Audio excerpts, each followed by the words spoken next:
Abuelos, lo habitual era poder casarse o tener que casarse, mejor dicho, para poder tener relaciones sexuales, y sin embargo ahora los niños tienen incluso clases dedicadas a esta materia dentro del cole. Yolanda Gómez, buenas tardes. Han cambiado mucho las cosas. Pues claro que ha cambiado, porque solo hay que hablar con nuestros abuelos y con nuestros hijos, y entonces ya vemos ahí que hay una disfunción, un desequilibrio en la balanza que es impresionante. Silverio Sáez, buenas tardes. Buenas tardes, Yolanda. Él es sexólogo, nos va a acompañar en este tránsito. Llevas trabajando en Amaltea desde el año 95. Del año 95 a nuestros días, ¿cómo han cambiado esos hábitos? Sobre todo. Pues han cambiado de manera significativa y bueno, como seguramente los espectadores imaginarán, la llegada de Internet ha sido determinante, ¿no? Digamos que cuando arrancamos en el 95 la cosa estaba muy marcada por las relaciones que costaban más, que había que seducir, que había que ir al directo, nos inquietaba los embarazos no deseados, y poquito a poquito hemos ido evolucionando claramente a un empoderamiento de la mujer como ciudadana de la sexualidad, que demanda de alguna manera también el placer cuando ya se ha controlado el mundo de la concepción, y luego la llegada de Internet, que ha acelerado un poco la posibilidad de acceder a estas relaciones y ha traído algún pequeño inconveniente. Bueno, pues ahora seguiremos abundando en ello, Silvia, pero si te parece vamos a hablar de algunos de esos datos que siempre nos gusta traer aquí sobre la conducta sexual. Nos ha llamado la atención, por ejemplo, que el 57% de las personas tienen su primera relación entre los 17 y los 20 años, que el 26% confiesa, según la fuente de Diversual, que ha realizado uno de los estudios más completos en los últimos tiempos, un 26% reconoce haber sido infiel a su pareja al menos una vez en la vida, y algo que resulta más preocupante, que un 47,2% aseguran haber estado con una pareja no estable sin haber utilizado preservativo. El tema de las enfermedades de transmisión sexual, por este motivo, sigue preocupando como preocupaba a lo mejor en los 80. No solo preocupa, sino que hay un repunte. Hay cosas en las que hemos mejorado como sociedad y es para estar satisfechos en lo referido al embarazo no deseado, y hay otras cuestiones que nos han ido un poquito de las manos, ¿no? Entonces, como decía antes, Internet nos ha facilitado el acceder a la actividad sexual de manera más sencilla, pero claro, como muchas veces las infecciones de transmisión sexual no tienen una evidencia inmediata, eso genera una cierta sensación de no sucede nada, no pasa nada, y realmente sí que pasa. Ese es un dato preocupante. Ahora prácticamente todo se puede consultar en Internet, con el riesgo que ello conlleva. ¿Cuáles son las preguntas que llevan a la gente a una consulta ahora mismo? Pues fíjate, Silvia, ahora la consulta hay digamos, cuestiones que siempre preocupan, ¿no? Es decir, cuando falla lo que es un poco mi grado de satisfacción en pareja, pues ahí evidentemente se llega a consulta. Y ahí podemos tener problemas típicos y habituales de los varones, como puede ser la disfunción eréctil o la eyaculación precoz, pero con el tiempo se ha ido imponiendo sobre todo lo que es la inhibición del deseo por parte de las mujeres, y esto nos obliga a una reflexión mucho más profunda, ¿no? Porque la inhibición del deseo no habla solamente de cantidad, sino realmente si lo que está sucediendo encaja con lo que ella busca y con ese contexto previo que antes de llegar al contacto corporal es necesario, ¿no? Digamos que haya venido un poquito el cambio. Afortunadamente hay una diversidad en todo lo que es las identidades y las orientaciones, y ahí hay un salto cualitativo también del 95 que empezamos nosotros al presente. Voy a coger el guante, me voy a quedar con la palabra cantidad. Y Silvia, un dato curioso, nos hemos ido a este estudio donde se percibe cuántas veces se tienen relaciones sexuales al mes según las provincias, y vemos que gana La Rioja, 11,25, porque ya sabemos que las medias en esto de las encuestas es así.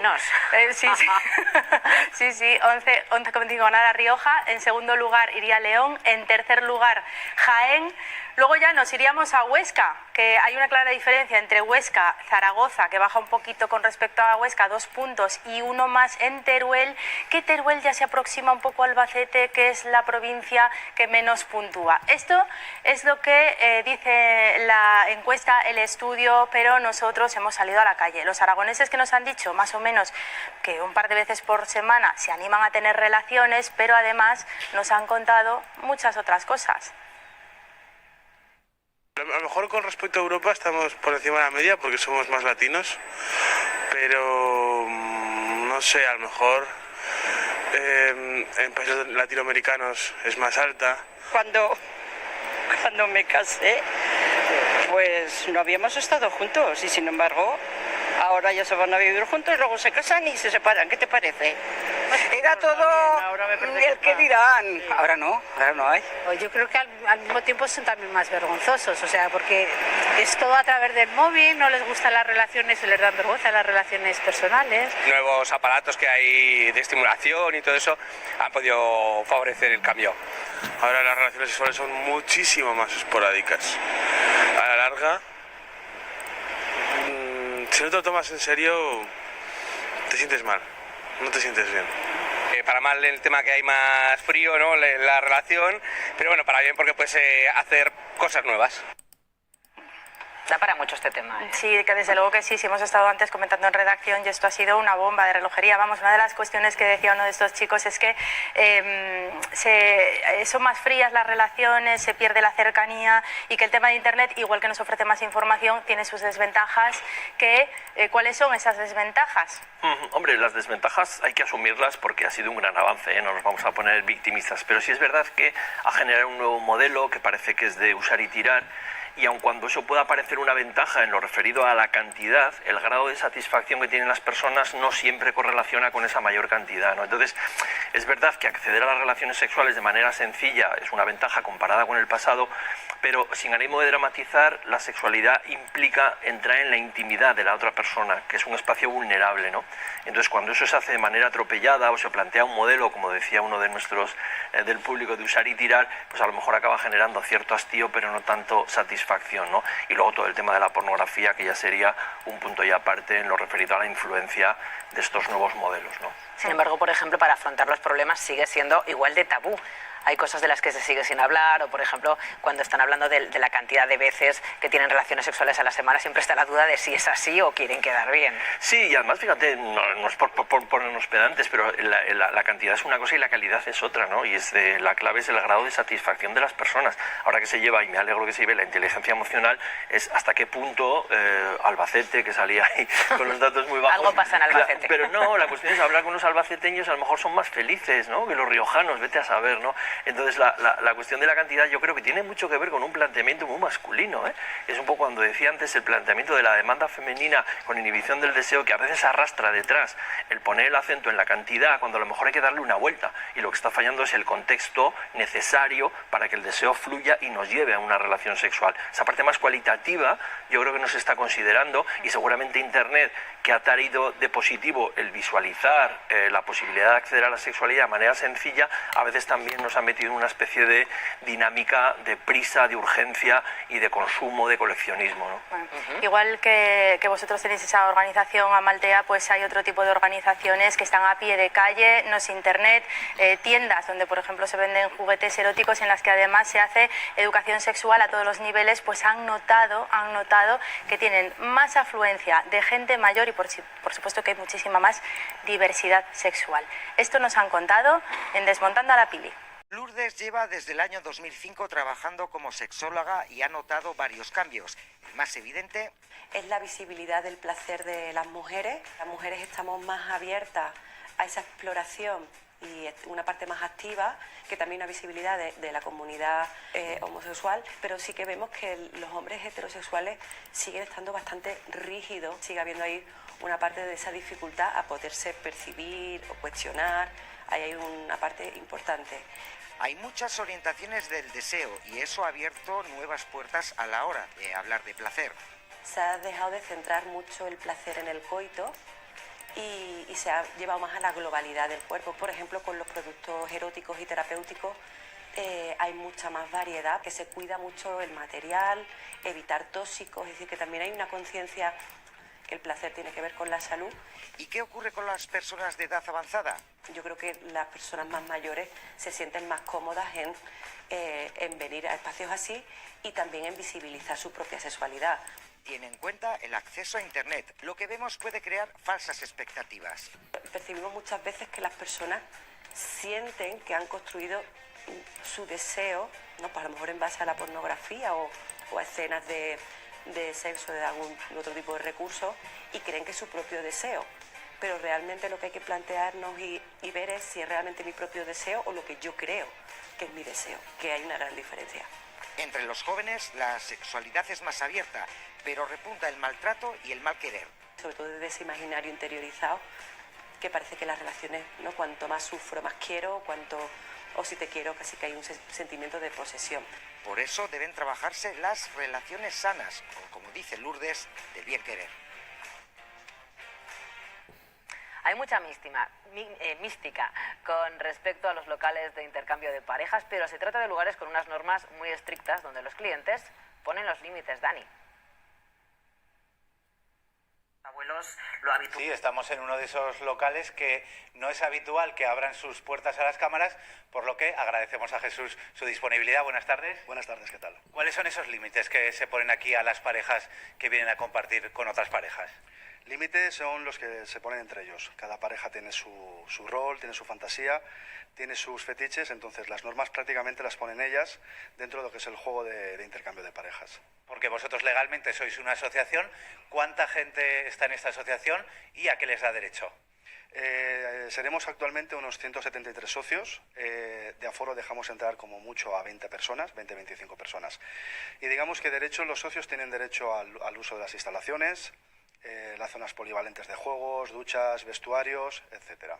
Luego, aparte, como asociación, también tienen derecho a las excursiones que hacemos con otros locales de colaboración y amigables, en el cual pues las vacaciones las solemos hacer en otros sitios, Cambrils, Gandía, etcétera.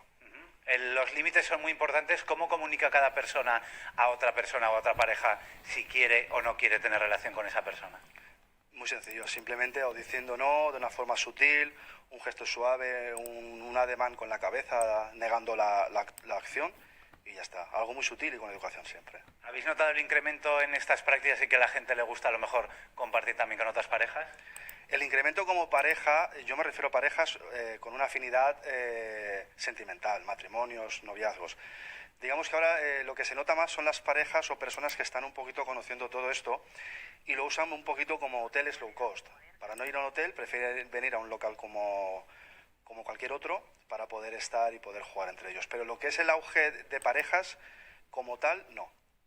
Muy bien. Bueno, pues muchas gracias por habernos enseñado este local y habernos contado esto. Y ya veis, Silvia, Yolanda, perdón, que cambia la sociedad y cambian también esta serie de circunstancias.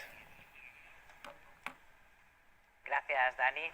Bueno, cambian las circunstancias, pero en cierto modo estamos viendo que hay sitios que siguen siendo tabú, que siguen siendo grandes desconocidos y que tienen alrededor un gran número de mitos, ¿no? Por ejemplo, este tipo de locales. Sí, lo que pasa es que ya con Internet se van encontrando y, como decía él, se marcan unas normas, unas pautas. Tal vez antes, cuando algo era minoritario, costaba más encontrarse entre las personas que tenían esos gustos y ahora afortunadamente nos encontramos más rápido, ¿no? Yo creo que esa parte de diversidad de Internet es muy interesante porque de algún modo viene a normalizar que el deseo de cada persona es distinto, ¿no? Es decir, a veces puede parecer una perogrullada, pero todos somos personas y tenemos diferente personalidad, todos tenemos sexo con distinta sexualidad, entonces los gustos, las apetencias, los deseos, siempre de un orden de cuidado y respeto, son tremendamente variables, ¿no? Y yo creo que a pesar de que siempre hay que mejorar, el presente no es un mal momento comparado con el pasado.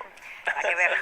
Y Silverio, hablando de ese pasado, ¿cuáles son las consultas que antaño hacían que nos acercásemos a la consulta de un sexólogo y cuáles son ahora? No sé si también antes iban más mujeres, más hombres y si ahora sigue siendo esa tendencia. Sí, fíjate, nosotros, porque tal vez hay algunas demandas que se mantienen estables porque la vivencia fisiológica muchas veces no cambia, ¿no? Es decir, una disfunción eréctil, una dificultad con la eyaculación en un varón, una dificultad para alcanzar el orgasmo en una mujer o una sequedad vaginal, por las causas que sea, genera una dificultad y se consulta, ¿no? Pero yo creo que un poco lo que ha cambiado es que se acude pronto, se ha perdido el estigma a la salud mental y a los problemas sexuales como algo negativo y paradójicamente eso ayuda a que la solución sea más sencilla. Antes la gente acudía con problemas más viejos, más enquistados y profesionalmente teníamos más limitaciones. Entonces ser sexólogo ahora es más fácil que hace 20 años porque la gente viene antes y los problemas son más leves, ¿no? Y luego lo más interesante de todo, que eso lo vemos en la asesoría de mayores, es que antes, cuando empezamos en 2008 en esta asesoría municipal, nos venían solamente hombres y mujeres en pareja, ¿vale? Con el paso el venir mujeres solas y sin pareja era algo excepcional, con lo cual había una especie de interiorización de que la sexualidad era algo masculino o como mucho femenino dentro de un contexto de pareja. Y afortunadamente en los últimos tiempos ya tenemos prácticamente 50-50 mismo nivel de usuarios, hombres y mujeres, y ya tenemos también mujeres que vienen solas. Por eso decía un poco antes como que el gran cambio es también la mujer como ciudadana dentro de lo que es un poco este universo sexual que hasta ahora era un terreno prácticamente exclusivo de los hombres. Pues nos vamos a quedar con esto, Silverio. Muchísimas gracias por haber venido y compartir con nosotros todos estos datos. A vosotras, Silvia y Yolanda. Gracias, Yolanda, también. Muy amables. Nosotros seguimos.